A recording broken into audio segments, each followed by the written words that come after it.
I was standing in my living room the other day, staring at a blanket that had slipped halfway off the couch. Nothing dramatic, nothing special, just a small, quiet mess in a quiet room. And for some reason, I reached down, folded it neatly, smoothed the edges, and felt this wave of calm wash over me. It surprised me how something so small could loosen something tight inside my chest. But people like us, people who've lived through emotional chaos, who've had to carry ourselves through storms we don't organize for the aesthetics. We do it because a part of us is still learning what safety feels like. As I wiped the counter and picked up a few things, I noticed my breathing getting slower, deeper, like my body was finally allowed to relax. Later I learned there's science behind that feeling. UCLA research shows clutter raises cortisol, especially in emotionally overloaded people. No wonder cleaning feels like exhaling after holding your breath for too long. When I bring order to a small space, it's like my nervous system whispers, "Thank you, I needed this." It's not the clean room that feels peaceful. It's the way my mind finally stopped spinning. And the more I paid attention, the more I realized the truth. I wasn't tidying the room, I was regulating myself.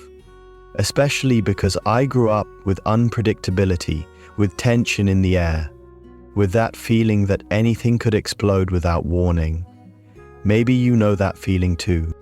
So now, when I straighten a drawer or stack books into a neat little row, it isn't about perfection. It's about finding one place in the world where I get to decide what happens. A small moment where control doesn't feel scary, but safe. Healing disguised as cleaning. So if you're like me and you feel calmer when the room is quiet and everything has a home, it's not because you're obsessive or too neat. It's because your heart recognizes peace when it sees it. Organizing becomes this tiny ritual where you remind yourself, I'm still here, I'm still capable, I can create calm even when life feels loud. And maybe that's why cleaning feels so peaceful, because for once, something responds gently when you touch it. One folded corner, one clear surface, one small moment where your soul can finally exhale. You know those days when my mind feels messy, even before I look around the room? When I can't even name what I'm feeling, just this heavy, crowded sensation inside, like everything is a little too much? On days like that, I catch myself doing the smallest things without thinking. Fixing the blanket, stacking a few books, wiping the counter even if it's already clean.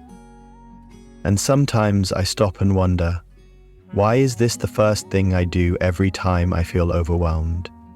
Why do my hands move before my words do? It took me a long time to realize I wasn't cleaning the room. I was trying to calm something inside me that didn't know how to speak yet. The truth is, people like you, people who've carried a lot quietly, don't clean just for the sake of cleaning. You clean because it gives you a moment to breathe. It gives you something small you can handle when life feels full of things you can't. It's not about being neat or perfect, it's about finding a little bit of calm when everything else feels out of your hands. Scientists at Princeton actually found that clutter makes your brain work harder than it needs to. It keeps grabbing your attention even when you're not aware of it. No wonder a mess feels heavy, and no wonder clearing a small corner feels like someone finally turned the volume down in your mind. It's your brain finally getting a break. Another study found that people who describe their homes as messy tend to have higher stress hormones, but people who feel their home is peaceful, even if it's not perfect, tend to feel calmer throughout the day. That's why making your bed gives you a tiny sense of relief. Your body knows what safe feels like, even before you say it out loud. A psychologist named Sharon Melnick calls this micro-control, small actions that help you feel a bit more steady when life feels shaky. That's why wiping down the sink helps your shoulders relax, why folding laundry feels strangely comforting. Cleaning is one of the few things in life where you see the result right away. And that tiny bit of control, sometimes that's enough to stop you from spiraling. And it's not just about control, it's about who you are. Research shows that the way you set up your space often reflects what your heart is craving. Peace, clarity, a sense of I'm okay. So, when you organize a little corner or light a candle afterwards, you're not just tidying up. You're creating a version of home that feels like a soft place to land. Maybe that's why you feel something loosen in your chest when the room finally settles. It's the moment your space stops draining your energy and starts giving some back. The moment your home tells you, you're safe here, you can rest now. So if cleaning makes you feel calmer, even just a tiny bit, it's not weird at all. It just means your body remembers what peace feels like, even on the days you forget.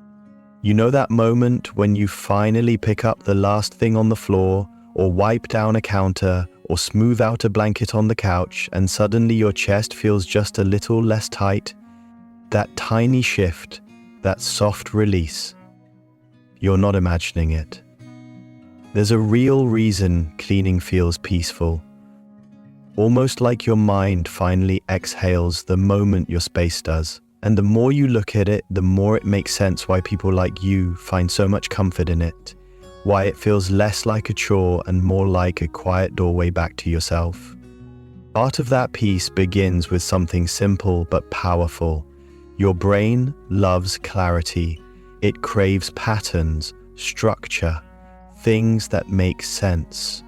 When a room is messy, your mind doesn't see stuff, it sees unfinished business. Every object becomes a tiny open tab whispering, "Deal with me." Even when you think you're tuning it out, your brain isn't. It's scanning, sorting, trying to organize what it sees and failing. That constant background processing drains mental energy in ways you don't consciously notice. So when you tidy up, you're not just clearing a room, you're closing loops your brain has been forced to hold open. You're creating stillness where there used to be noise.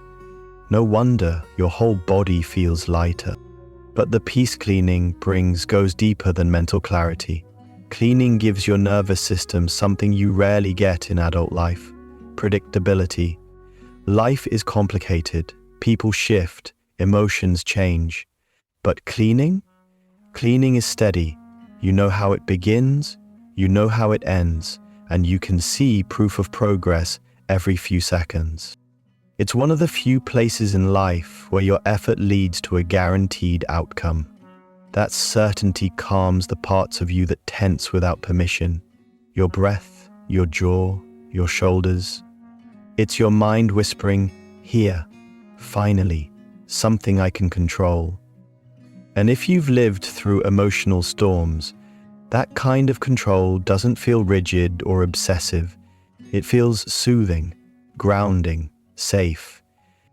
And then there's the rhythm, the swish of water, the soft scrape of wiping, the repetitive motions of sorting. These rhythms pull you out of spiraling thoughts and bring you back into your body. A 2014 Florida State University study found that mindful dishwashing significantly reduced anxiety because the repetitive sensory experience anchors you in the present moment. You don't think your way into that peace, you feel it through your hands. But maybe the most healing part is this. Every small act becomes a quiet message to yourself, a way of saying, without words, I matter, my space matters, my peace matters. You're creating order where there wasn't any. You're choosing care over chaos. You're giving your nervous system a place to rest instead of brace. And when your environment softens, you soften with it. When your room settles, a part of you settles too. So the next time you straighten a corner or wipe a surface and feel that gentle wave of relief, don't brush it off. That feeling is real. That's your brain recognizing safety. That's your body settling. That's your mind thanking you. That's peace you created with your own hands, one small motion at a time. When I start cleaning, it always begins the same way. A quiet heaviness in my chest, like thoughts piling up faster than I can untangle them. And somehow, as soon as my hands begin to move, something inside me begins to loosen too, like I'm slowly untangling myself, not the room. Maybe you've had that moment too, when you walk into your space and feel this small, uncomfortable tightness in your ribs, as if the mess is speaking the same language as your mind.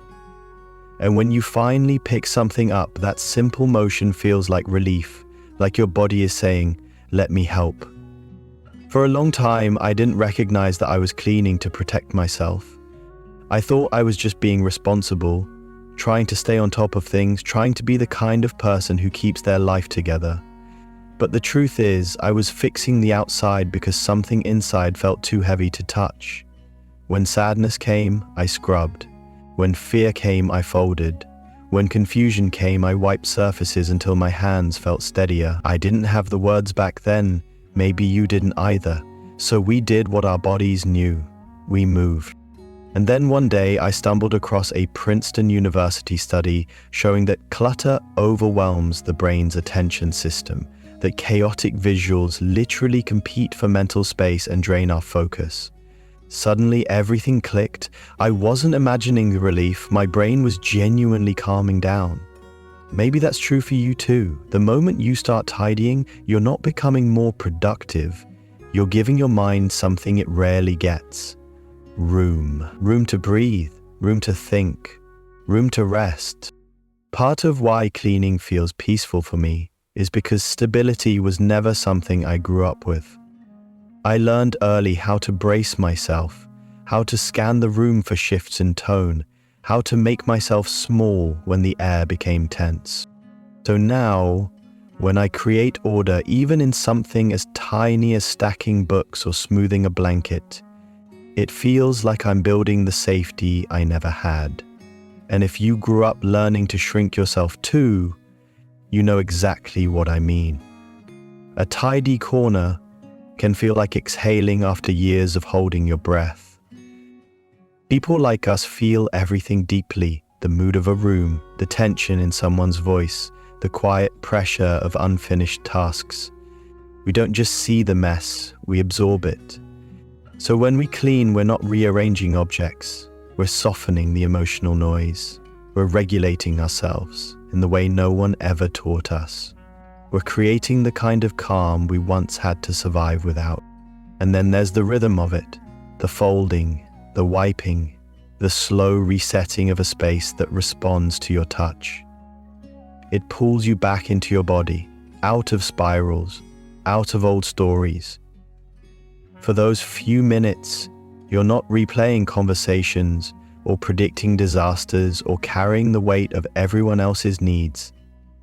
You're just here, present, breathing. Maybe you know that feeling too, the way cleaning becomes the first deep breath you've taken all day.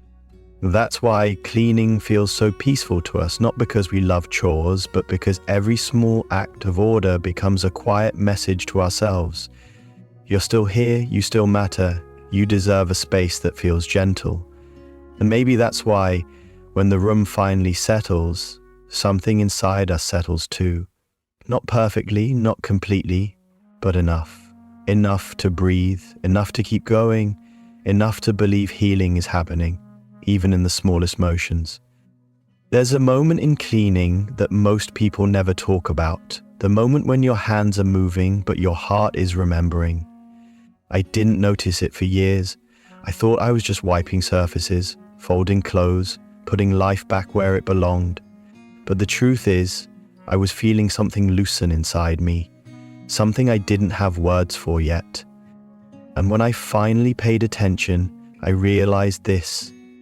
Every time we reorganize a room, a part of us is reorganizing our emotional weight too. Maybe you've felt it. The sudden exhale you didn't know you were holding. the wave of softness that hits when the room starts to look like a place you can breathe again. It's not just satisfaction, it's release. Because when life has piled too much on us, our surroundings begin to mirror that heaviness, and cleaning becomes a way to chip away at the emotional residue we've been carrying. Psychologists call this somatic discharge, the idea that your body processes emotion through movement. You might not be talking about the stress or the heartbreak or the fear you've been keeping inside, but your hands are moving for you.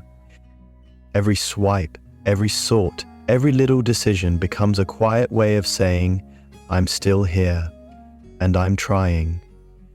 It's healing disguised as housekeeping. And if you've ever cleaned after a long day when your chest felt tight, you know exactly what I mean.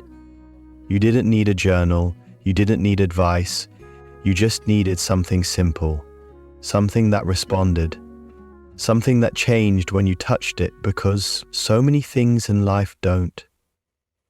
The room gives you a reaction you wish life would give you. When I show up, something shifts. Sometimes I clean because I'm overwhelmed.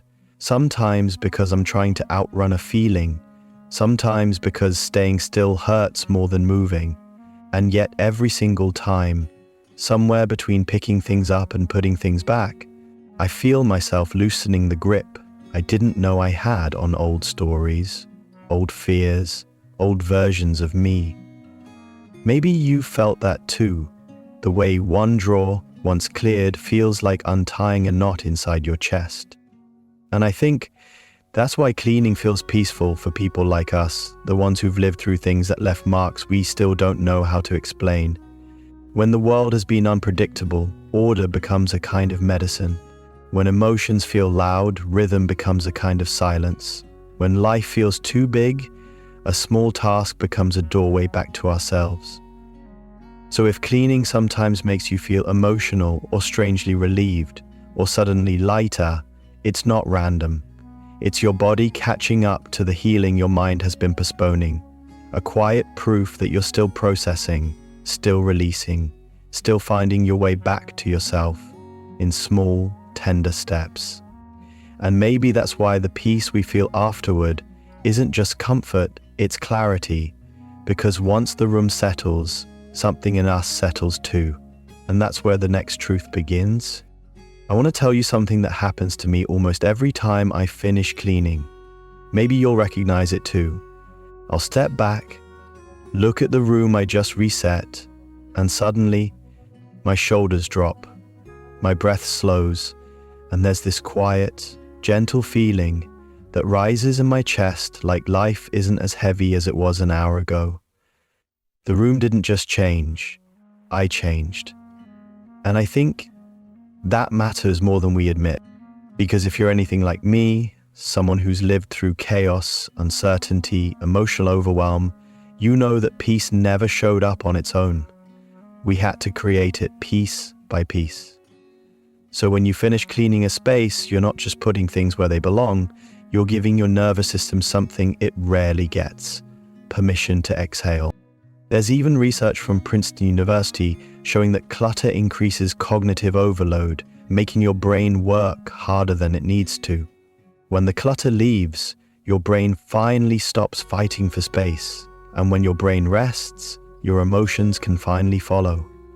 That's why it feels so different, not because the room is perfect, but because you're finally not drowning in visual noise. But there's another layer to it, the emotional one. When we clean, we're actually talking to ourselves in a language that doesn't need words. For me, every time I wipe a counter or fold a blanket, it feels like I'm telling myself, I care about you. I want you to feel safe here. That hits especially deep if you grew up without stability or learn to exist in chaos. A clean room becomes the evidence that you can create the safety you once had to live without. Maybe you've felt it too, that strange sense of relief after cleaning. The way a quiet room makes your mind feel less scrambled. It's not just satisfaction, it's self-respect. It's the moment you stop running and give yourself a place to land. And sometimes That's the only moment in the whole day when you feel grounded enough to hear your own thoughts again. And then there's the part no one talks about, the emotional weight of letting go. When you declutter even one drawer, you're not just getting rid of things. You're releasing old versions of yourself, the one who kept things just in case, the one who held onto objects because they were tied to memories, the one who didn't know how to choose themselves yet. That's why throwing something away can feel surprisingly intense. You're not just clearing space, you're telling yourself, I'm ready to live differently now. And when the room finally opens up, when everything has space to breathe, you start to breathe differently too. Maybe that's why some of us love organizing so much. It's not about perfection. It's not about Pinterest. Wait, shelves. It's that cleaning gives us back the feeling of control we lost somewhere along the way. Not the controlling kind, just the calm kind. The kind that says, I can handle my life even if everything else feels uncertain. And in that quiet, when you stand there looking at the space you shaped with your own hands, something honest hits you. You didn't just clean your home, you came back home, to yourself, to the version of you who wants peace, to the version who deserves rest, to the version who's been trying quietly to heal. And the best part? You can return to that version anytime. One tiny reset, one small choice, one soft breath at a time. In the end, organizing your home isn't really about the home. It's about choosing small moments of peace in a life that hasn't always felt peaceful. If this video helped you understand yourself a little more, your patterns, your calm, your need for order, stay with us. Share your story in the comments so people like us know we're not alone. And if you want more gentle psychology and healing insights, feel free to subscribe. Your next piece of clarity might be one video away.